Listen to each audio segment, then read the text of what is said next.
ભારતની સનાતન સંસ્કૃતિમાં આ દિવસ ખૂબ અગત્યનો છે. ભારતની ધરતી પર એવું કોઈ ગામ નહીં હોય જ્યાં ગુરુ પૂર્ણિમા ઉજવાતી નહીં હોય. દરેક વ્યક્તિને સુખી થવું છે.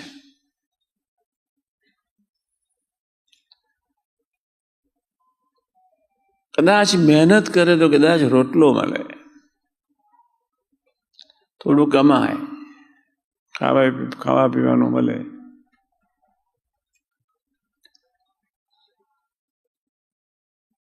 અને ગુરુ પૂર્ણિમા આપણે ઉજવીએ છીએ એની પાછળની ભાવના એટલી છે, આત્માને સુખી કરવો છે.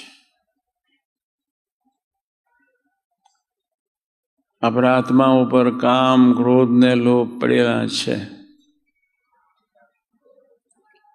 આપણા આત્મા ઉપર હઠ, માન ને ઈર્ષા પડેલા છે.